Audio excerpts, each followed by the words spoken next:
We all know that the only resource in life that's inevitably finite is the passage of time. We can look at this from two angles. The first, the most obvious, we're getting older. The second, one that puts us in a different emotional spot. We're banking youth. It's not about fooling ourselves. It's about seeing reality from a perspective that empowers us and gives real meaning to our existence. There are three elements that are absolutely key in any complex situation we face.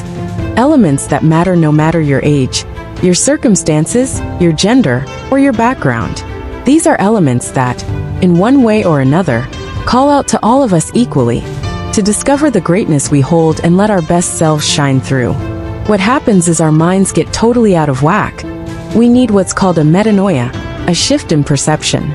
If we want to see ourselves as capable people, driven, able to transform things for the better, we've got to start looking at each other differently. Calling people youth bankers flips the script on how we view the march of time. We're proposing a new way to see things. And this isn't just words, because words are the tool we use to make sense of reality, ourselves, and the world we live in.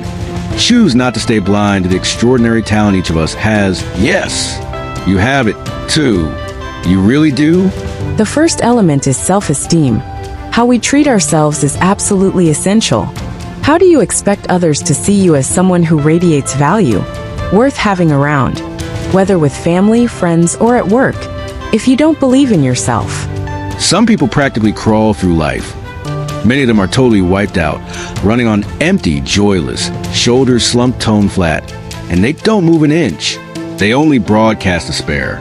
And at the end of the day, one of the worst feelings someone can feel about another person, or worse, about themselves, is pity. And it's not an age thing or a cultural thing or even an experience thing.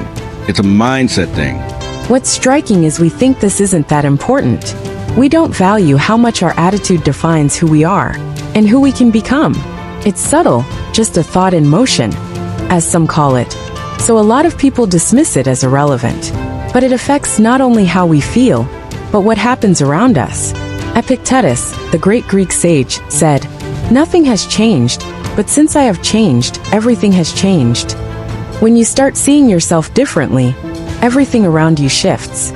And as we remember this little journey we're about to take together, we'll see just how much mindset makes all the difference at any age.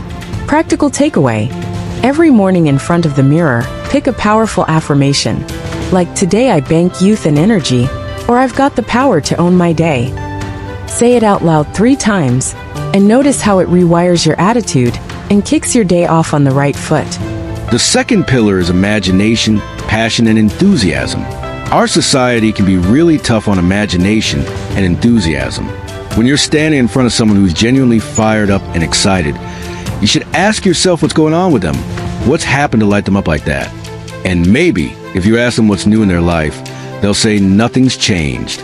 So you might wonder, how can they be so pumped if they didn't win the lottery, didn't buy a fancy car, and didn't get a raise? How can they be so passionate when the outside world looks exactly the same? Chances are, they've realized the most important things happen on the inside, not the outside. What goes on in your heart and mind inevitably shows up in your world.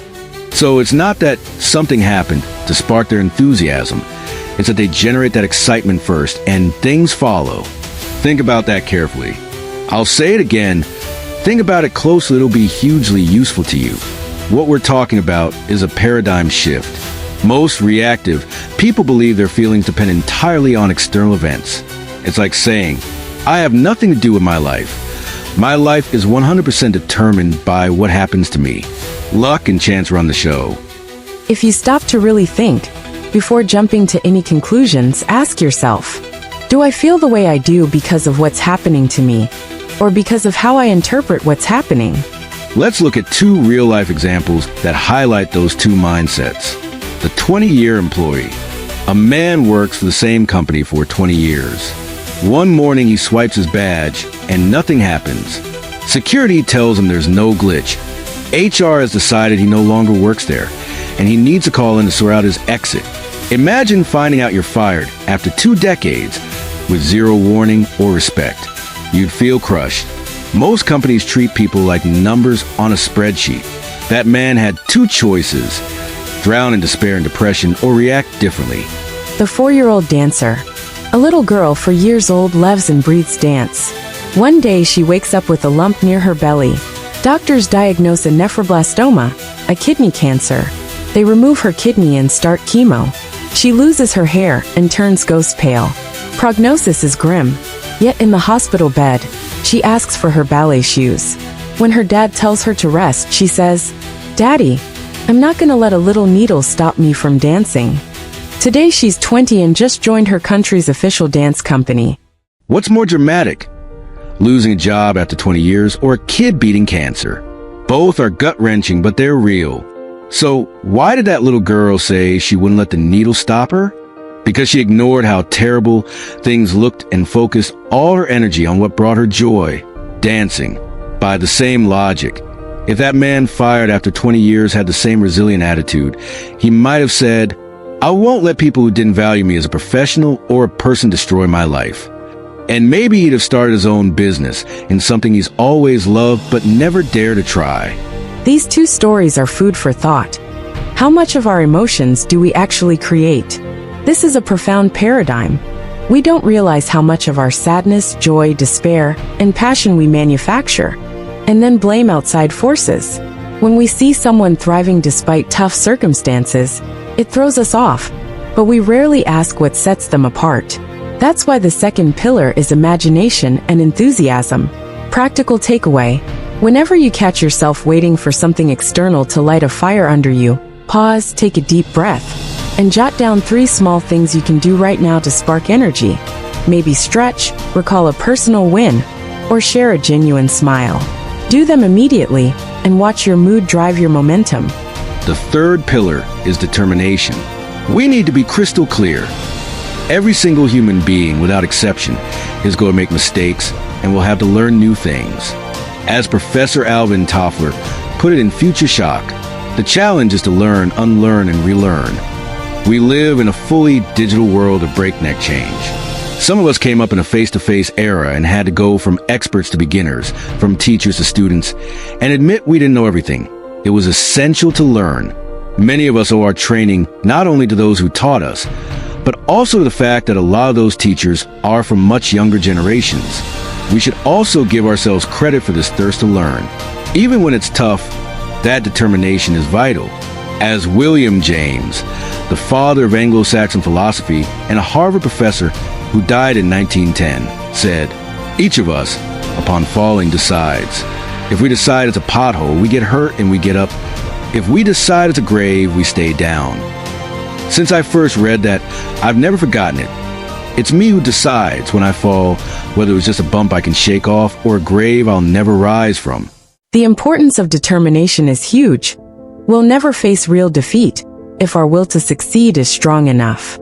It's not so much about what we don't want, but why we want it, how we want it, and ultimately, having the confidence to go after it. It's not about fixing everything all at once, but about putting one foot in front of the other. Like people who know you can make it, not like those who believe you can't and drag yourself along. When you bring passion and commitment, that tiny step turns out to be massive, because it triggers deeper shifts than you ever imagined. On that foundation of confident determination, Elisabeth Kübler-Ross, the trailblazing psychiatrist who studied grief in people losing jobs or careers, outlined the stages of loss. Shock. How can this be happening when I have so much to give? Denial. You try to push it away. Anger. You're mad at others or at yourself. Sadness or fear. You feel the pain of the loss. It's normal to go through these stages when you suffer a big loss. What's not normal is staying stuck there. Your self-worth shouldn't hinge on having or not having a job. Since when does having fill the voids in your soul? Never. You're inherently great. Your lineage is greatness. A job is accidental, circumstantial, not essential. So the third factor is determination. I invite you to accept it, to embrace it, to break free from the grief process. Accept that you're facing a new reality. And in that reality lies a new opportunity. Once you accept it, you start to renew and reinvent yourself.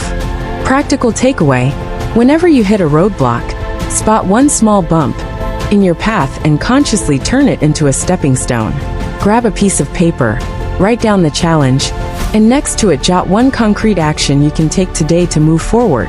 Keep that note as a reminder of your determination to rise every time you stumble.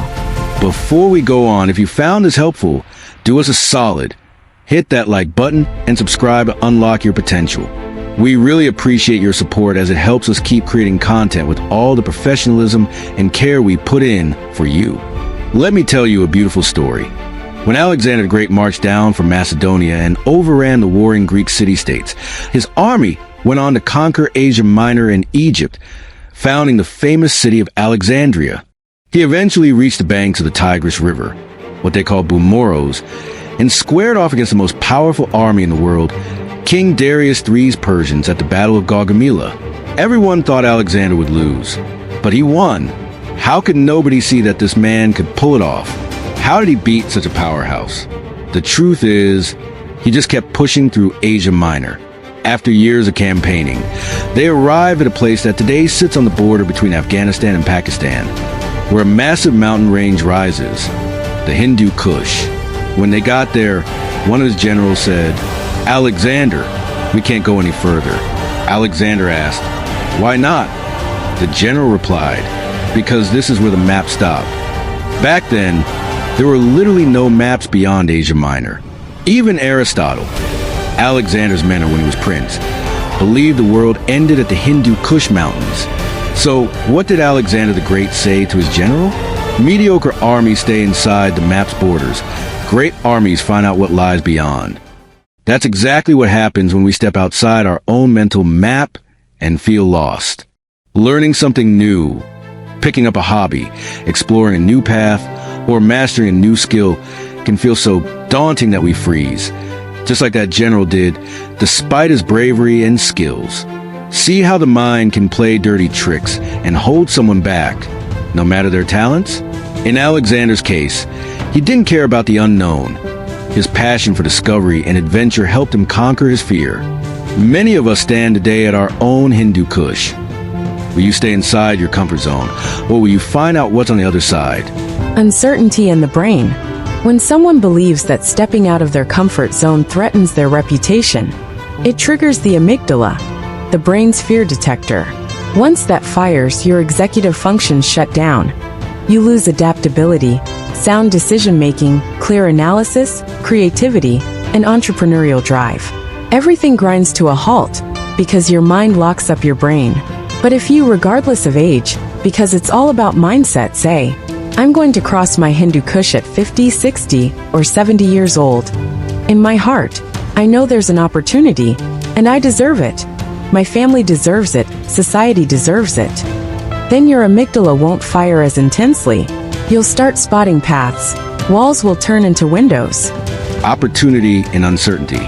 This shift is physiological. When you change your perspective, uncertainty stops being a threat and becomes an opportunity. Anyone who's traveled through Central Asia or India knows the grandeur, beauty, and cultural richness waiting to be discovered. An entire continent. That general of Alexander's, though capable and young, froze because he lacked a pioneer's mindset. Don't kill your success in your head. The real world is far kinder than your mental one. Aggressive tumors can shrink because a patient has faith, and benign ones can grow worse if the patient loses hope. Lessons from nature. Do you know how many tries a Bengal tiger needs to catch a deer? 10 attempts on average to land one. So it fails 9 out of 10 times. If tigers reacted like humans to failure, they'd be extinct of starvation. We, by contrast, come up with excuses. I'm too old. I lack credentials. I don't know enough. It's all in the mindset. When your mind is well furnished, the rest follows suit with confidence. Inspiration from great thinkers. Two figures who seem worlds apart but share deep insight. Albert Einstein and Johann Wolfgang von Goethe. Einstein, one of the founding fathers of quantum physics, said, "The separation we see between inner and outer worlds is a pure hallucination of consciousness. What happens inside you comes out. It's real, but we don't see the cause. When you change the cause, your effects change." Goethe, the great writer and thinker, said about taking action, There's an elemental truth whose ignorance kills countless ideas and splendid plans. The moment a person commits an earnest providence, the universe, call it what you will, acts too. A cascade of events unfolds. Unexpected encounters, untold resources, and material help no one could have imagined. If you know you can, or at least believe you can, then get moving. Boldness has power and magic. If they were both right, and if what you generate inside matters more than outside circumstances, then we are co-creators of our reality. Our enthusiasm and confidence, though they may seem irrational to our limited reason, move very deep forces. A tiny step taken with conviction can shift mountains. Don't play the victim. Use language that uplifts you, not language that drains you.